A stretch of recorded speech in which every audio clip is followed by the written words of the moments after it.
Good morning, Melonya. How are you? Hello, Tahitia. Hello, hello, hello. Uh-oh.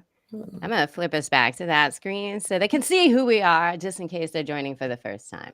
Happy Okay. Friday. Happy Friday, girl. I Mm. have a lot of energy this morning because I Good, already took a walk. good, good. I'm I glad. got Good. You have energy. energy for both of us. That's awesome. That's not true. Uh, it's the energy is going to flow from both of us this morning. If you're tuning in to us for the first time, I'm Tahitia, I'm Melonya. and we are both coaches. And on Fridays, every Friday, we get together around 9 a.m. Eastern time to just shoot I won't say the word. We talk about everything and anything under the sun. Mainly, it has been the state of the U.S. right now because we are both dedicated to, giving voice to the voiceless. And so, I think that's both a shared passion of ours. Um, and so, Melania, what are you bringing to the discussion this morning? Support. I'm bringing. And that is what we all need, right? Like sources of support. You know what?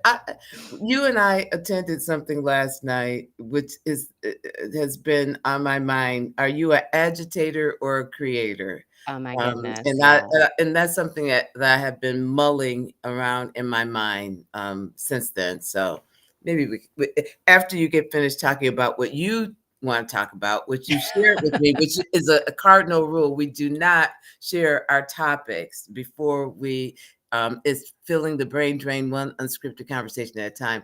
And Yes. this week you shared with me, I don't know if you're still going to stick with it, what you were going to talk about, because it's something that's stuck in your craw. So, I don't know if that is what I'm actually talking about oh, anymore what because are you my talking? brain is like a sieve right now. It's just like stuff is coming, and I'm like, "Good," like, but I think it's also the energy of the nation, right? You're hit with so much. I'm like, yeah, I want to talk about that, and then Friday comes, and what I thought about on Tuesday or Wednesday shifts because like a whole bunch of stuff jumped to the forefront A first. whole lifetime of stuff happened on Yes. Wednesday.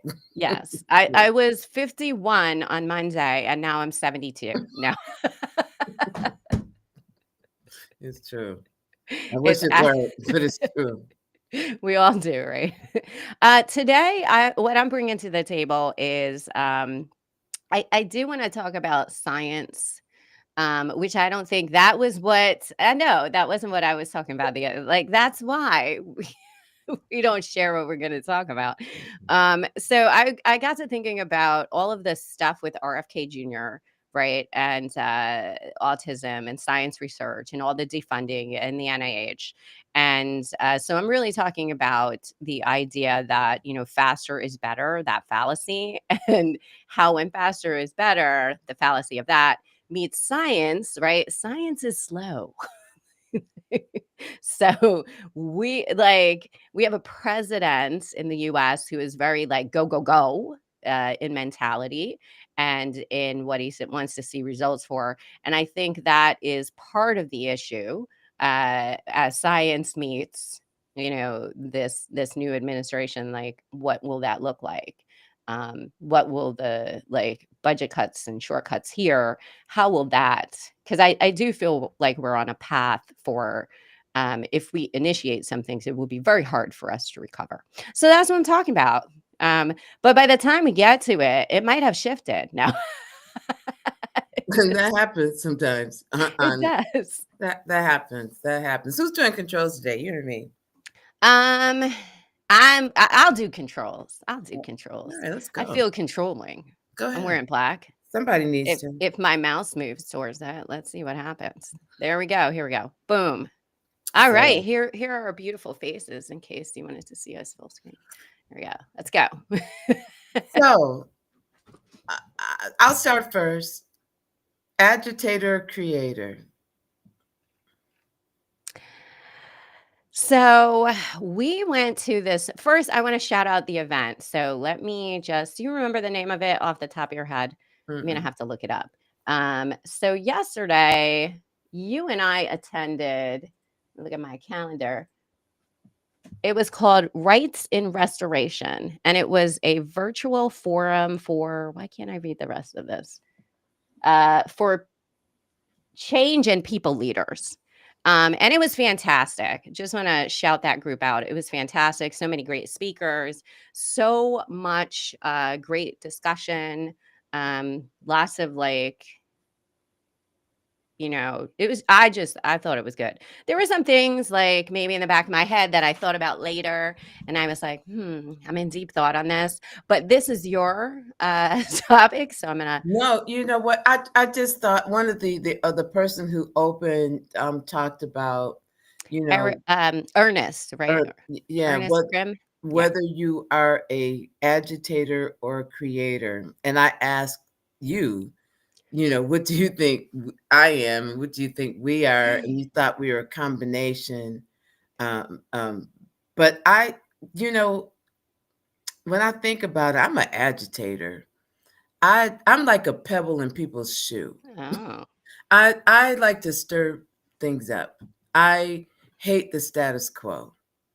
I'm probably one of the few people that has that on their resume, and I do. I'm like I I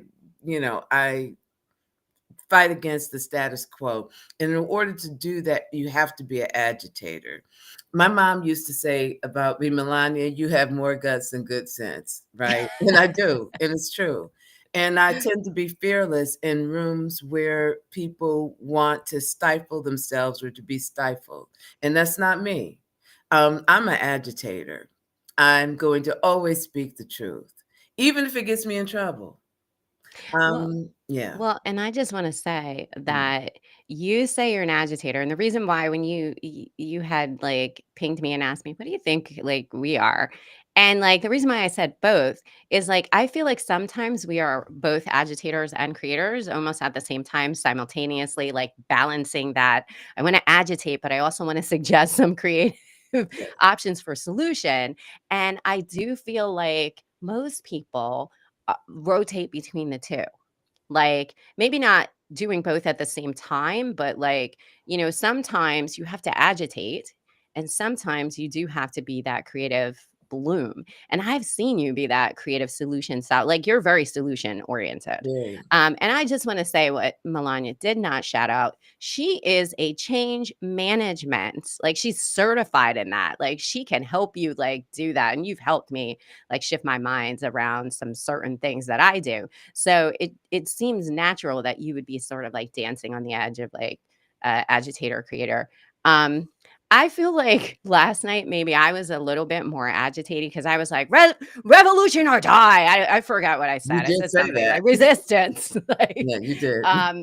but then in my secret quiet moments, I'm like, is my address on the internet? Like,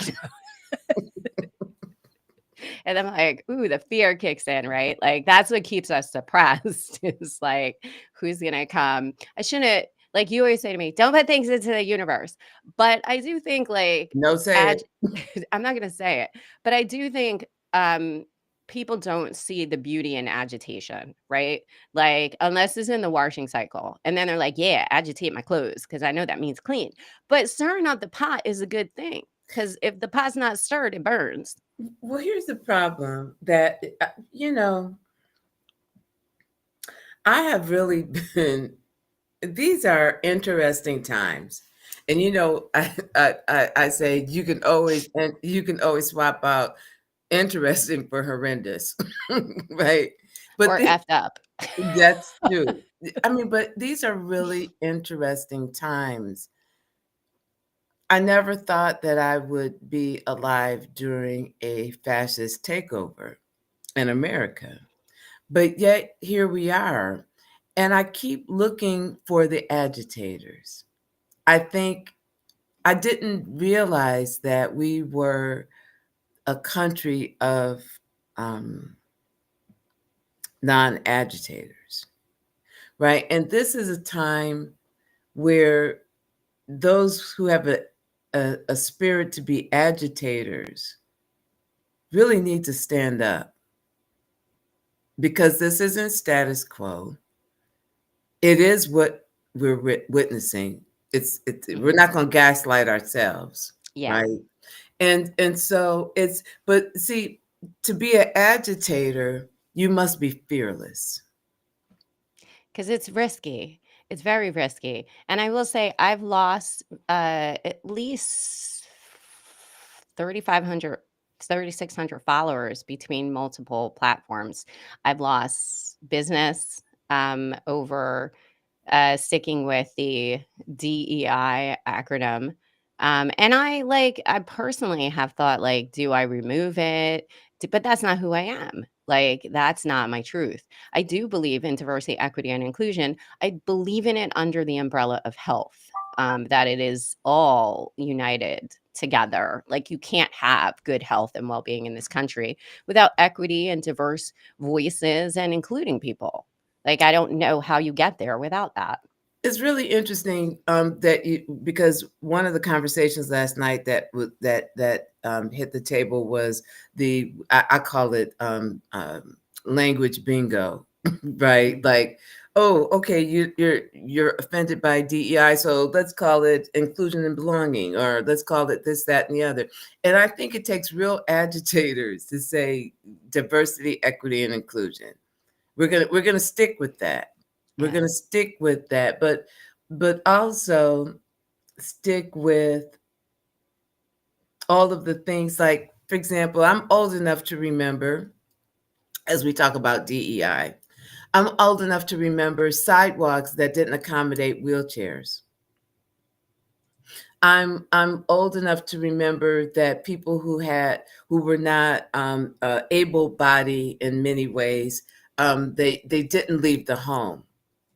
They didn't have jobs. They because places weren't accessible, right? Yeah. That's diversity, equity, and inclusion.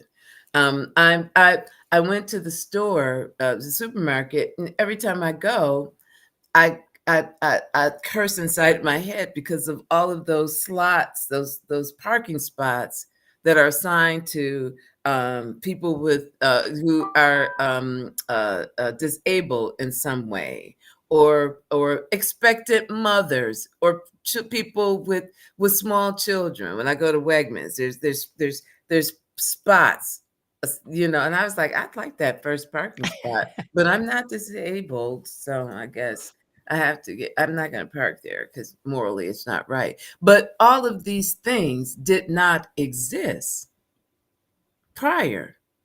Buildings were not handicap accessible. That's diversity, equity, and inclusion. It's not just my skin color, Yeah. it's a whole myriad of things. Extended family leave It's for so much more. parents. And it's interesting how people have been so willing to throw out the diversity piece, um, and tie it to race. Mhm. Because in this race, I'm going to call it what it is. In this racist country, it is so easy to get a win when you say, well, diversity, like we don't want to be racially minded, because to call those things out and to say, like, that this country is founded in racism and founded in those kind of beliefs, and it's so easy for the diversity piece to disappear because they have more, like, there's more buy-in for that. If you listen to the substitutions of names, diversity is not still staying in that substitution, and that bothers me incredibly. It doesn't just bother me. Bother is a subtle like, that's like nice. A B bothers you. It uh it it builds my rage because that is the clearest sign that an organization is not going to really prioritize diverse voices, because they've gotten away with sort of not doing that. And so if you're not going to prioritize diverse voices, which includes race, ethnicity, gender, ability, then what are you saying? Inclusion, just like inclusion of who is in that inclusion? Well, you mentioned What's an equality and equity? If, like, who are you trying to to bring to the table if you're not including diversity. Well, it's funny because you mentioned diversity in corporations, and then my mind went to Target.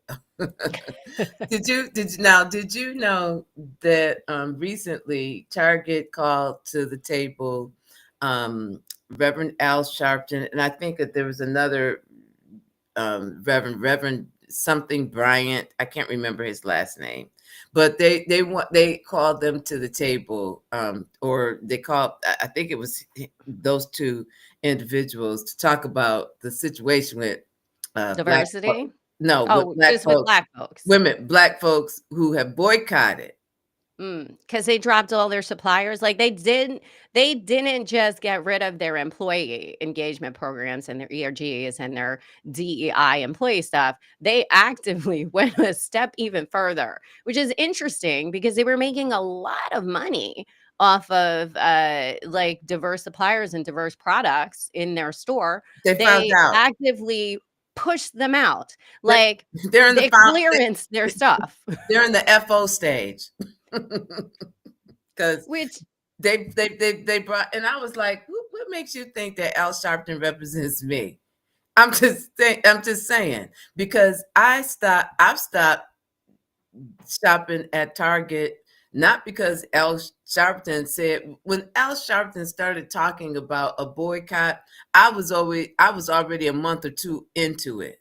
Like, Al, you late to the party. We've already started. The train has left the station, and now you're gonna call him. And I don't. I support Reverend Al. Okay, I remember him all the way to Tawana Brawley or Raleigh, whatever. When he came on the stage and really started being a real activist. I saw him in person. He came to a church when I was a Christian that I had visited. He was a speaker, and I was so surprised. And he's a great orator. But what I was very surprised at is how conservative he really is. And see, when people look at black folks, they think of black folks as always being some Democrat, giant monolith. a big monolith. But there are people. My father was a very conservative. Clarence Thomas is black. Mm, but no, he's not.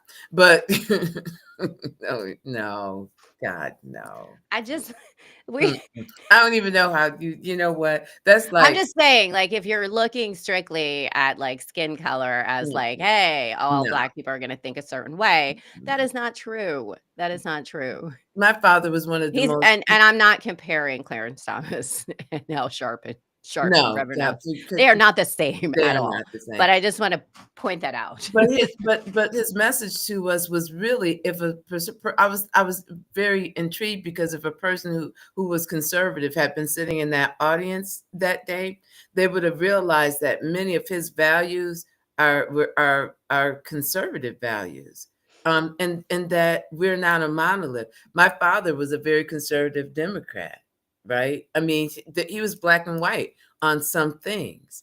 And so when I when they called Al Sharpton and this Reverend, whatever, what's the name, Bryant, something Bryant, because he was talking about doing a 40-day fast from Target. But I was like, this movement is bigger than both of them. And you asked many episodes back, what's the end game? Like, like Amazon, Walmart. I'm missing Amazon. Not because I'm such a big Amazon. I miss Alexa. I'm looking over to where she used to be. What's the end game? She Right? probably misses monitoring you too. She misses telling me the weather every 5 minutes. She misses tracking you and knowing where you are She so that does. she can send you, things to buy. She does. She does. She's But she does. Every 5 minutes, Alexa, what what what's the temperature? It's she's like, "Would you like to buy a thermometer? They're on sale." but we need agitators now. And many of us, I'm waiting for I'm waiting for the action. Like, when are we supposed to ride? Well, I think that's happening. Well, and then that's the other thing, right? Like our media is very uh sort of like stuck in algorithms for everyone, right? So we may not, and that was something else that came up in that, like, how do you find things? How do you network? How do you know what's going on? Because some of the stuff is suppressed. Like the AP press just, the AP news just what like reappeared, right? Like they were suppressed for a bit. And so like where are you seeing news? If you're only or if you're only in one algorithm, it's showing you something that is might be markedly different from what's going on. And that's why you talk about ground news so often, like where it grades the news and it gives you some information. But even our social media algorithms that might have the ability to show you networks to have resistance with, those are also sort of routing certain ways. And then you have to think about who owns these networks, right? Because something just came out recently about Twitter, which is owned by Musk, or not owned. He's the CEO of it. How certain voices have been repressed No, it's that owned. He bought it. disagree. Well, yeah. He Well, owns it. I'm trying to pretend that there are other people who could weigh in. Agitator. At I'm an agitator. He bought it. He bought it. He did. So he's controlling it, but I like to think like with these big corporations because they always say when I'm just gonna curse because is Go ahead. you're saying whatever. When the shit hits the fan, they always say, "Well, our board members, they thought we should do this thing," right? But when it comes to Twitter and Tesla, oh, not I called it Twitter. It's called X. When it comes to X, right? And Don't Tesla, call it he Twitter. That's really not. is the driving force. I'm gonna call it Twitter. You know what? You know what? I'm not even gonna give him the satisfaction of. I'm gonna call it Twitter. You don't Yeah, wanna call it X, like, no, because that's stupid. He after it calls everything disappears? X. I saw one of those driving garbage pails called, called that SUV that he has the other day. Every time I see it when on the road, I'm like, oh my gosh, that is so ugly. And I love cars. When I see that thing, I'm like, no, that's a trash can. Just you You need know, when to. I first saw it, I was like it looked like one of those, like, moon rovers or a Lego truck. Because my son was very much into Legos, and we built Legos a lot, and I think we built that car quite a few times in the, like, when you're building, stuff and you're just putting it together free, like, I think we actually built that Tesla truck several times as a little kid, and, like, because that's, like, all you have. You only have, like, square I think things. So, like, when I saw it come out, like, back before we were all sort of, like, aware that he had an agenda that involved I'm sorry, not any of that. I derailed us. You were talking about, He d X and No. Twitter. Well, I was just saying, like, our social media is very much controlled by the owners of social media, which are, Musk, uh, Bezos, well, Bezos. Bezos in terms He our does, media yeah, is like, I'm sure controlled. it's very controlled. So what we see is very controlled, and the voices that are allowed to speak very loudly are very controlled. Like, I recently saw, something about even, like, right-leaning, social influencers were repressed because they disagreed with him on something recently, like, their numbers just tanked. So that says to me that free speech in this country is not free at all, and that social media, the owners of social media are looking at certain things. And we know this happens, right? Because they'll tell you like your feed is being shown to less people because blah blah blah. Or like you're trustworthy, you haven't said anything too aggressive. We're going to let you continue to share your work and share it to other people. You and I, like, we got suppressed by TikTok recently. I don't even know when we'll go back on TikTok. And I'm not quite sure why that happened, but I think it was, I forget even what episode like kicked that off. But yeah, it's interesting how our information is very much like in this algorithm. Because sometimes I get ramped up and I'm like, wait, I'm in a very radical algorithm. So I have to calm myself down. I like to follow a bunch of different people so I see like, what's going on everywhere. I even follow some like very country music leaning feeds just to like see what's out there. I don't disagree with everything that is said by conservative voices. Economically, I do think sometimes I can be fi- now it sounds like I'm going to sound like an old Republican, fiscally conservative. Because or I like a do think conservative everyone should Democrat, save more, uh, like or, save more. or a There's conservative. nothing wrong with the word conservative, by the way. Conservative doesn't mean Republican. And I want to be clear with that because, like, conservative and liberal have gotten bad names and they are just mindsets, right? It's not a party. Like, I could be a conservative Democrat, I could be a conservative progressive.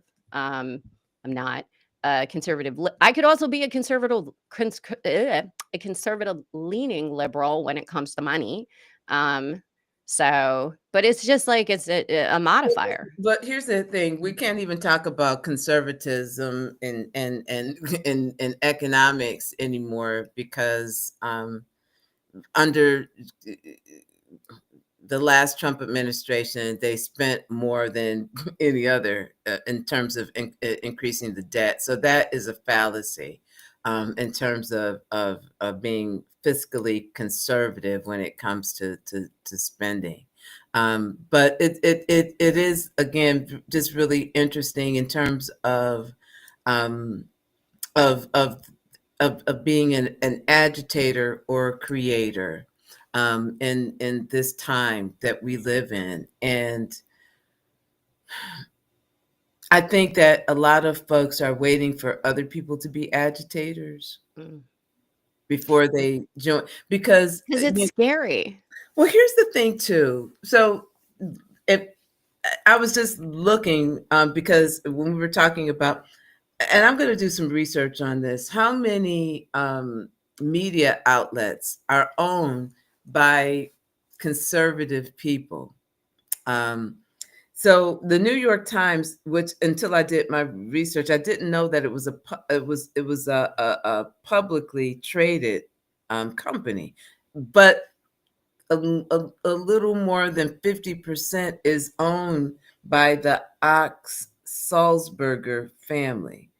That sounds like old money, doesn't it? Ox Salzberger, you Yeah, know but that. most media comes from old money, right? Like printing the like, because realistically, if you think, and I have no data on this, this is just what I remember from school, but that printing presses were a way of making income, and that selling the news, right? Like the newsboy is going, "Get your news, mister." Like this is what I remember. I also love that musical Newsies. So bear with me. But I do remember like learning that the printing press was one of the first ways that people made like money, like selling something that was very, if you think about it, corporate leaning, right? It gave you the news, but a certain view of the news reported by certain reporters and journalists. So we've always kind of had this very like whoever's owning the printing press is printing the story of the day, Mm. which I think about all the time. As a, because I think like you asked me, was I like a goth kid like in high school? But I was like a punk rebel kid, and like it was all about like the independent zines like back in the day. And so I think about where like who is owning the printing press sets the tone, and the fact that this is a administration that wants to have control while also saying like we don't want to pay for anything, but we definitely want to have control of the voices you're listening to, but we don't want to pay for anything, right? Like that's another message. Like the state should pay for everything.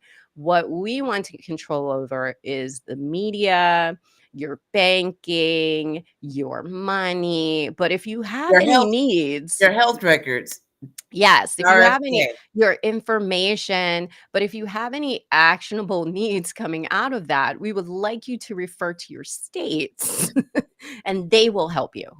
Yeah. So when It's a you weird, like, so it let's seems pivot. Let's pivot repetitive. because you know RFK is going after all of our information, and you Not just autistic people. Just be aware of that, well people. that is not just he wants access to our information. Our if we are digital slaves. They are buying and selling our information, and it's not good. And there is nothing. And again, I keep looking for the agitators, right? Mhm. There is nobody out there saying you just can't access everybody's information, right? We've got HIPAA, right? That is Well, that. I think the ACLU and lawyers right now, these legal firms that are launching not tons of lawsuits against the federal government right now, I think they are agitating in the way that that agitation would work probably well in this. Because if you think about this current administration, they have had lawsuits where they have won and they've gotten lots of money and they've gotten policies through, or they've gotten freedom from I'm not even going to say persecution, prosecution, right? Like, uh, the Supreme Court ruled the president was immune, and somebody brought that forward, right? So I think we still have the law, and the law still is the best way to agitate in this situation, because you also have precedents of the other side being agitators in this way and being very strategic. So if they're in our information, and this is all people's information, violating HIPAA, violating the IRB, because if this is a real research, What's right? It would IRB? IRB would be the Institutional Review Board, and they cover clinical, not just clinical studies, but yeah, really clinical studies. Mhm. Those things have to be reviewed so that they meet, safety and quality, and also protection of information. That people are getting consent to be involved in these studies. I can think of so many prior research projects in medicine that have stolen people's information, that have made tons of money, like the Henrietta cells, Leach. right? Yes. Where people didn't know they were using their information. So as far as the autism, RFK's like announcement, they're going to go through all of our data. And I think there's some confusion here that it's just going to be the data of people diagnosed with autism. It is all Americans' private records. So I do think this looks like a great, and I'm not a lawyer, so I don't know anything really, but I would think that there is a potential lawsuit here for violation of the information of the American people. And you would need some people to be sort of like, because you can't just sue on the behalf of whoever. You need some people to actually be potential claimants, or I forget what they call them. That's why I said I'm not a lawyer. I don't know the names of these things, but I do like kind of think of like, and if they need someone, I would do it. I say that, and then someone's going to reach out to me, and I'm like, I have to go outside. Oh no, no. But I do think like this seems like a violation of our rights, and you would need some people willing to kind of say like, don't go into my information. I don't want to. That's between me and my doctor, who I can choose to share that information with too, right? All of us, whenever you're a new patient someplace, they ask you, like, can I go get your records? Who can I share your records with?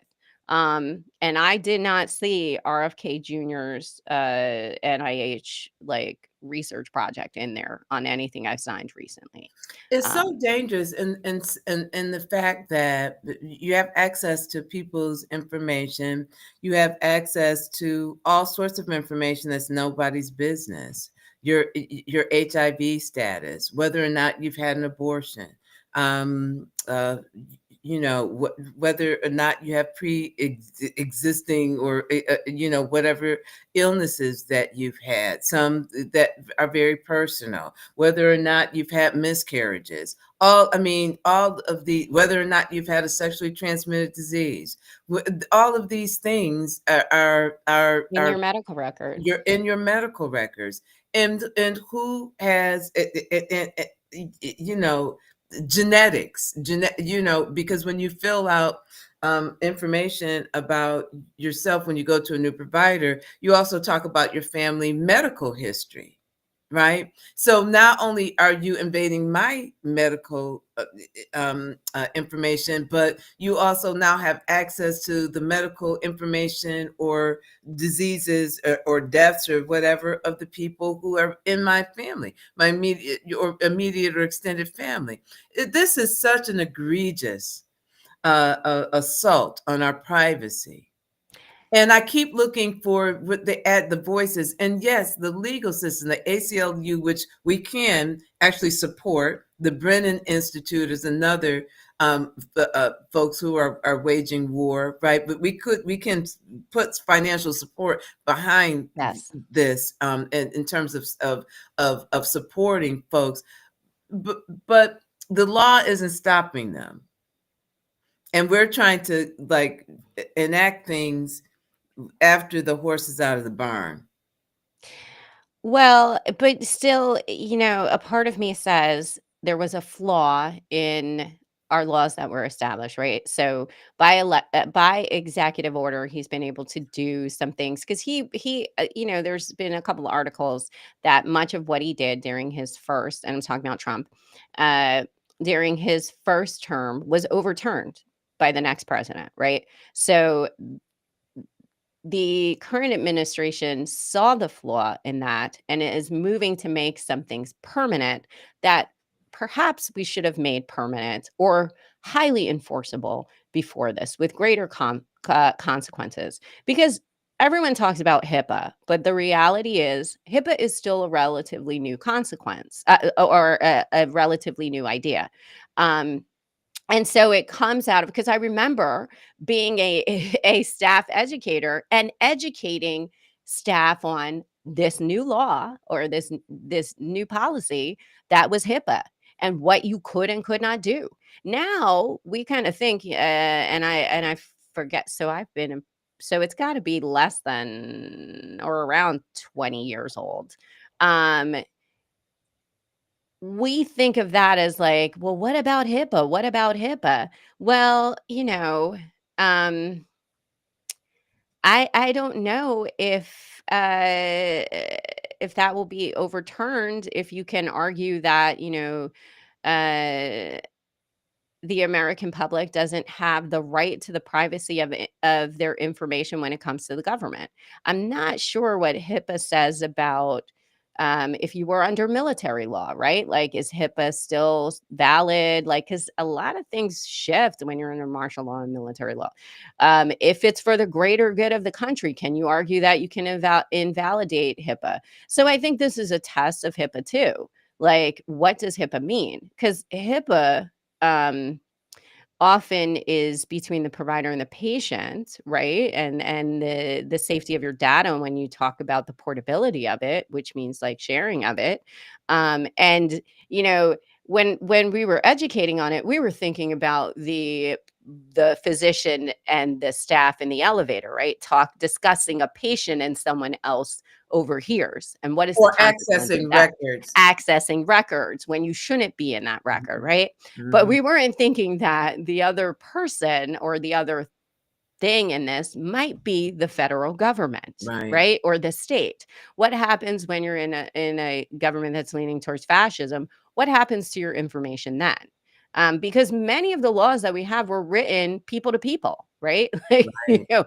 organization to people. What's your protection from a business? But I will say the government has said, or like, our current president has said, I want to run this place like a business. All right. Well, there's also consequences when you run the government like a business because people sue businesses all the time. Mm, What does it look like to sue the federal government? Do we need more civil suits against the federal government for violation of our rights? So that's why I think like a lot of this will play out in policy and law. The other way it could play out is violently, right? Like, they do say power is not given freely, it must be taken.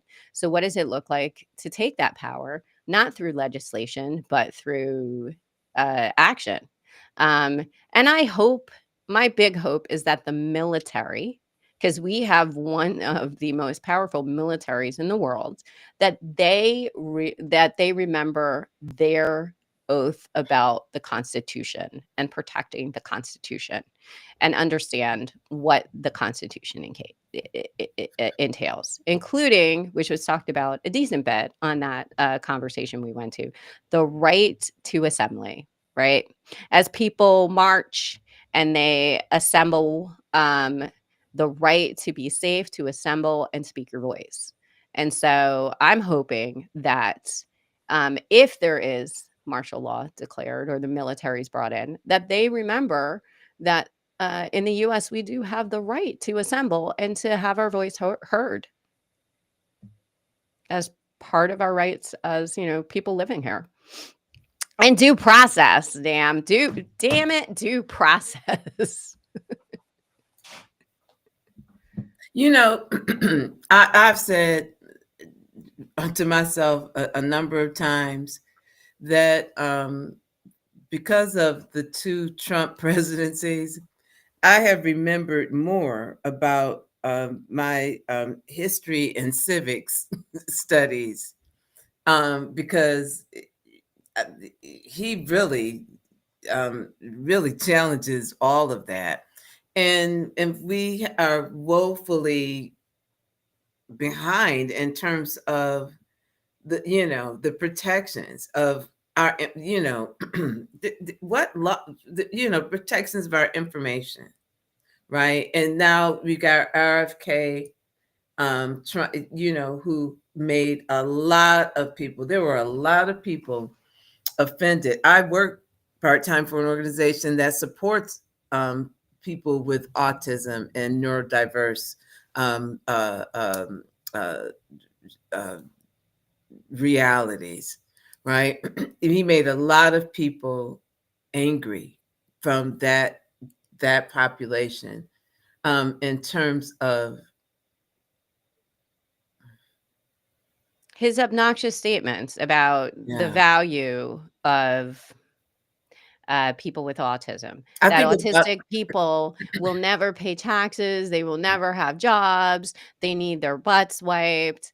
And I do want to just also say, I believe he is expressing some of his family trauma involving an aunt, right, who had a lobotomy. I think he has a view of what disability looks like based on his small experiences in a microcosm of the Kennedy family, when if you did not meet the standards of like their performance standards, you were put away.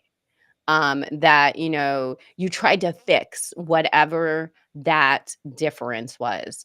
um and the whole idea of the 50s 60s, when they had these institutions where you placed people who weren't perfect members of your family, that's not what we want to return to, because some of those people who were placed in those facilities and who were lobotomized and who were given like not the same ECG treatment, the electrical stim treatment that we have today, um, but different and like more aggressive and more damaging. Those people might have been agitators, right? Women who spoke too much truth, right? People who had differing opinions often went into the mental health area as patients because they were routed that way to be taken care of as like agitators, dissidents. So I think we're forgetting that piece of our history too, as we start to erase history, which seems to be the theme of this administration, to get rid of any difference in history. That's the stories we're losing. And RFK is he is the descendant of that particular style of treatment when it comes to if you were different in the family. And we're talking about like very very elite people, like rich people. They didn't want to have to deal with that, so they shooed it away. Like they hid it. So I don't want to return to that. And that's why, I think to myself, he was the worst possible person to lead the health department, because he has such a fractured reality with what mental health would, and mental health is a huge part of healthcare, right? Like you can't have physical health without mental health. And the fact that he has this opinion of what autism is from and I'm not saying that autism can't be debilitating. I'm not saying that at all. That's not what I'm saying. I'm saying to cure that it is I'm not even going to say it leans towards eugenics. It surely is eugenics. We do not want to have eugenics discussions in this country. We do not want to start looking at people and saying, you know what would be awesome if we could not have any mental, like, yes, mental illness is a problem in this country, but to eliminate the disease, like it's not even a disease, to eliminate that piece that gets turned on, if it's a genetic piece, what would the world look like? I don't know if I want a world where everybody is absolutely the same, where everybody's brain maps the same way. How do you have innovation? How do you have difference of thought?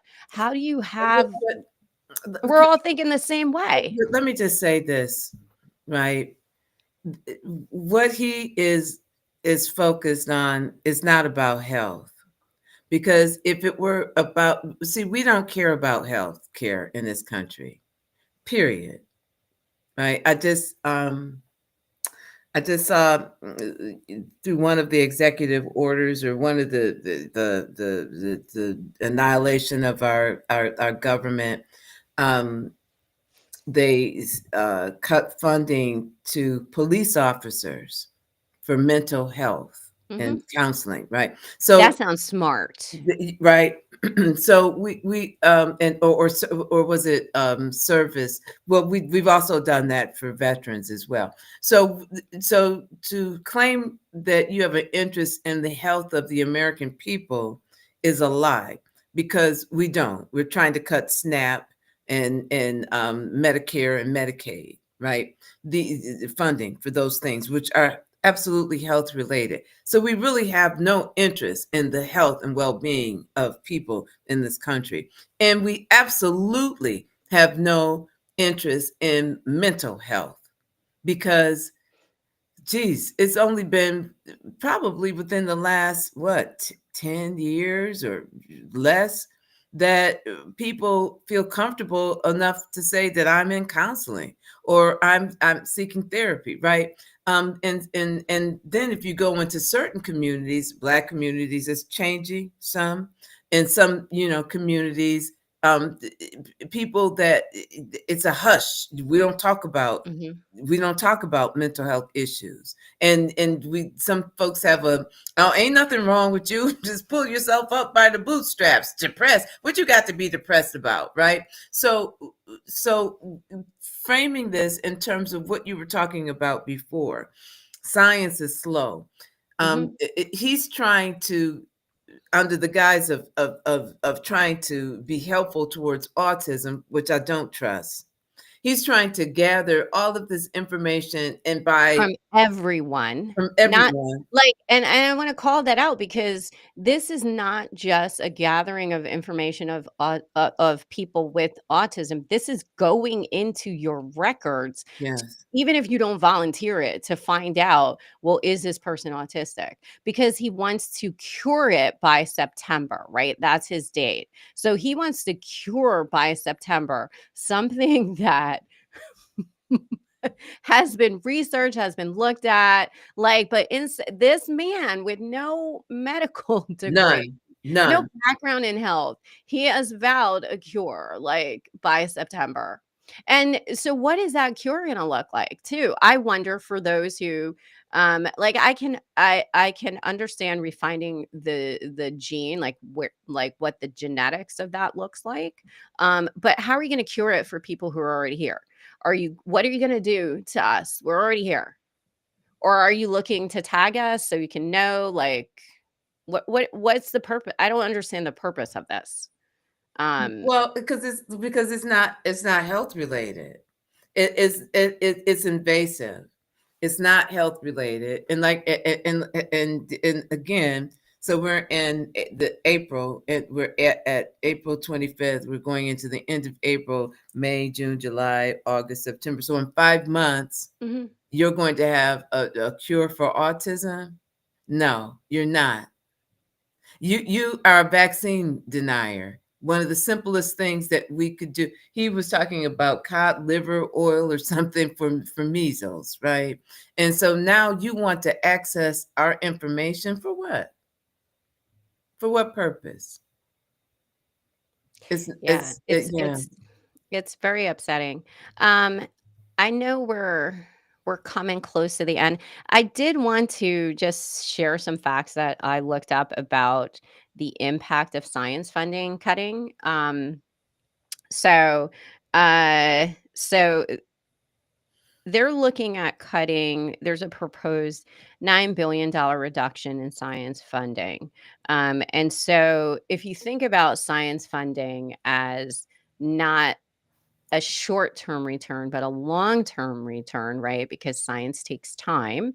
And the reason why science takes time is nobody wants to like I wouldn't want to take an intervention or a medication that was only tested on 3 people, right? Like when you talk about health and wellness and interventions, you want to know that they work on multiple populations, that it's been tested and vetted on both genders, right? Like both sexes, which often in the past that didn't happen when we It were still less doesn't rigorous. It as much. still often doesn't with our scientific testing. So when you talk about cutting those funds, so there's a project called SciMap, and so they map the science projects, and they have shown that even partial cuts to the NIH funding would result in an estimated 16 billion in economic losses and 68,000 jobs eliminated nationwide. So for $9 billion, right, you're going to cut $9 billion, but the actual economic costs for that would be perhaps $16 billion. And they're not academic positions alone. They are also positions that might be in the life sciences industry, which is, those who are taking some of that research and distributing it outward. So we're looking at, so in the Bay Area alone, which is California, which California, I learned recently, could probably be its own little country because it has the economic power to do so. So in the Bay Area alone, there's 156,000 workers that all of this is built on federally funded programs, and they represent, they give approximately, they contribute 143 billion, right, dollars in economic output. So for $9 billion, you're looking at like just from the economic losses of that 16 billion, you're possibly looking at putting 143 billion just in the Bay Area at risk. And so, because these research projects that they're slashing, these research projects often lead to innovations in healthcare and medications. So what about when you remove the birth care funding, right? So when you start looking at birth related healthcare, which this truly impacts Black women giving birth, right? So mortality and morbidity funding programs for research into morbidity when it comes to, which is deaths in pregnancy.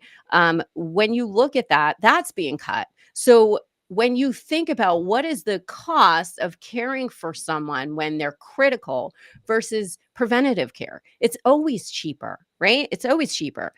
Rural facilities, like rural areas, this is impacting rural areas because you're talking about the closing of clinics, you're talking about the closing of access. Low income families that depends on these research projects and depend on clinics and funding for reproductive care. And I'm not talking about tracking your period, right? Like how to find your most fertile time. I'm talking about real safety and clinical and access issues.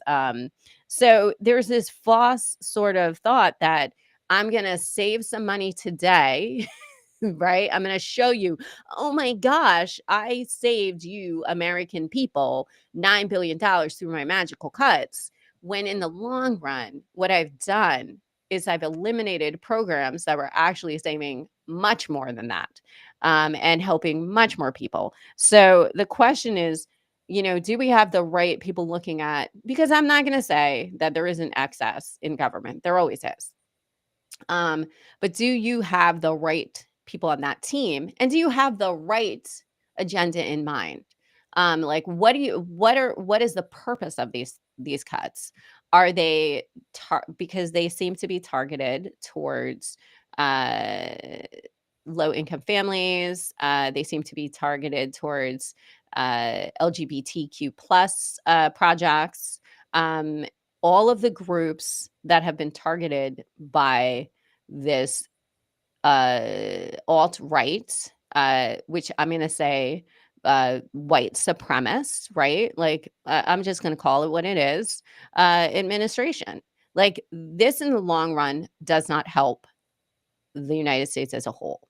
Because the truth is, white supremacists benefit from much of the programs and much of the research that is done and for and comes out of, BIPOC communities, queer communities, and low income communities. It's not like they don't benefit from the research, right? It's not like when I put on my red hat, which is the same in my mind as putting on a hood. It's not like I then opt out of all programs that I could belong to. It's not like I show that red hat and I'm like, you know what? I'm not going to get access to Medicaid anymore if I qualified for it. I'm not going to use a clinic. I'm not going to. I am definitely avoiding all curb cuts. Well, here's the thing that is really disturbing about where we are today. It's it's anti-intellectualism on every level. So, the going after the universities and colleges and cutting funding. A lot of that funding cuts into research, right? Um, and some of these colleges and universities help do the research that makes many of the breakthroughs that we have, right? So we decimate our Department of Education. We are not we. This regime is decimating the Department of Education. It's going after educational institutions. We keep lowering the bar. You know what? We're at a fifth The grade. CDC lowered their developmental markers, right? Like that happened in the beginning of the year. We didn't really talk too much about that because there's been so much else, so much else. Right. So we keep, as a country, we keep lowering the bar in terms of knowledge and research and being informed, and we are getting dumber by the minute, by the second. And then my agitator brain is like, why isn't there having a millions of people amass on a Saturday helps you to see that there are other people like you, but it's not disruptive. If we are going to stop what is happening today, we must all be agitators and disruptive. And you and I have talked about national boycotts, right? Just like days of like no buying of anything. Like National boycotts, national strikes. You're going to have to somebody was saying, someone that I follow is like, if teachers decided to go on strike just for a day, that would shut everything down. Because who's going to take care of your children? And so, you know what? That's interesting because I know that and here's what's fascinating, certain groups are not allowed to even walk away from their jobs. Police, nurses, I think teachers can't go on strike without some type of announcement.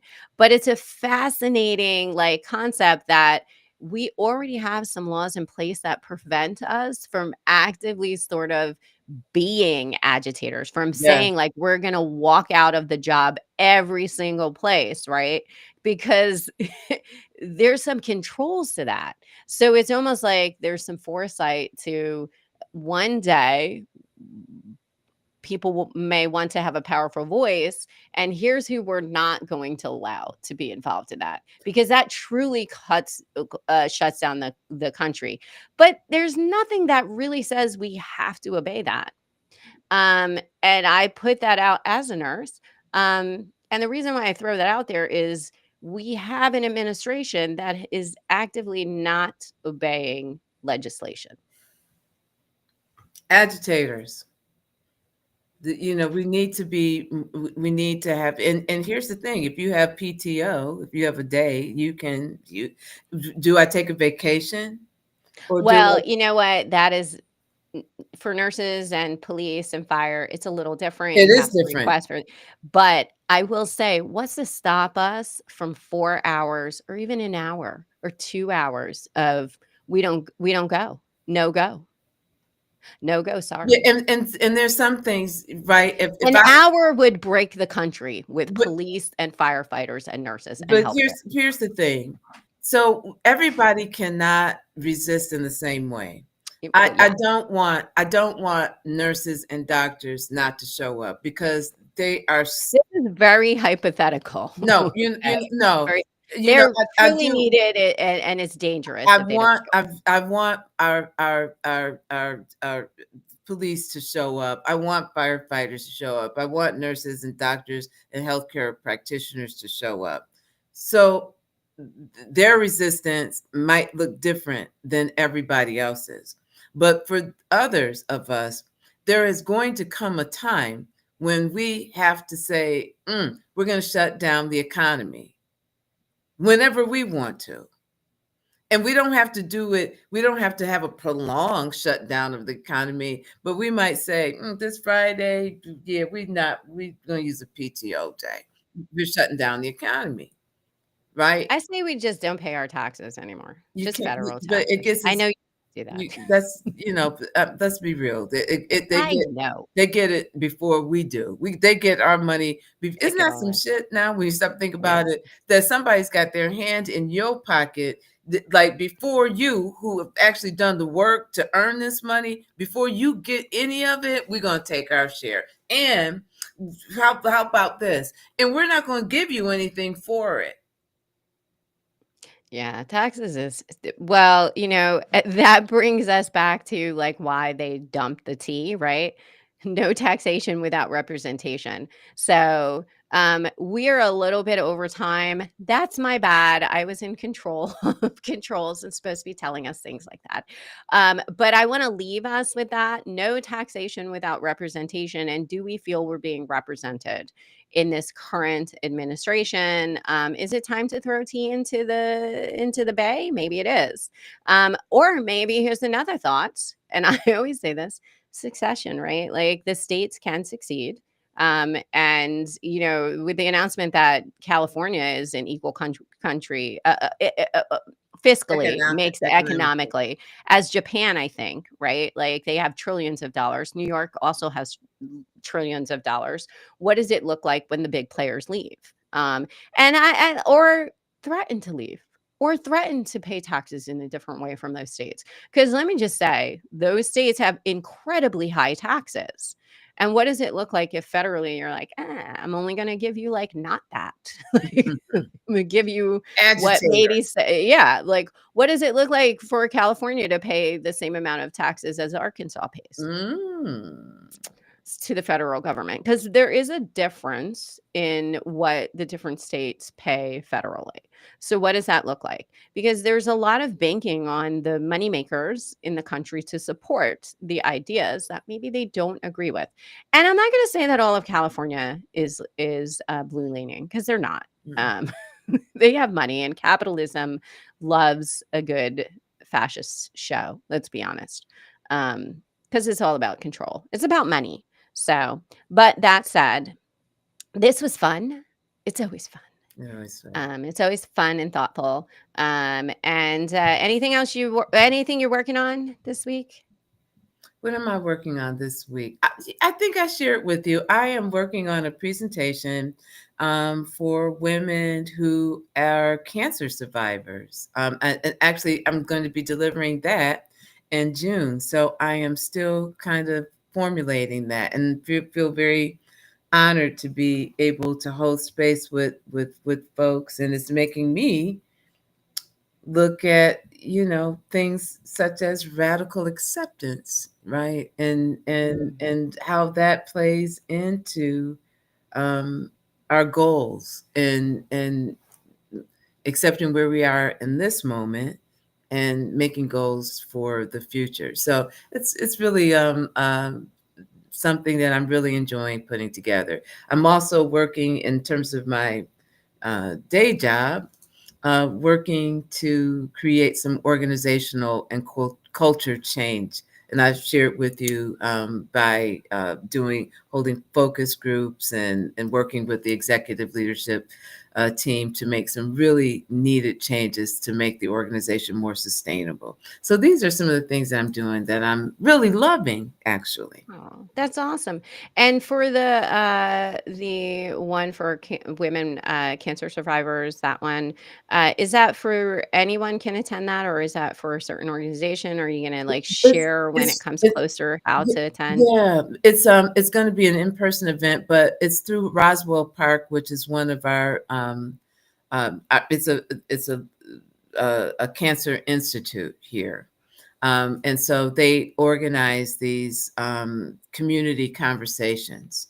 So Oh, yeah, and so uh, it's through them that this is being sponsored, and I'm going to share that with you because I'm like, you work like I don't want to get in front of people and be like, hey, this is what I think, and they're like, this girl does not know what she's talking about. So that yeah. would never happen. You're a brilliant researcher. Oh, God bless you. Um, Yeah. mm, mm. What are you working on?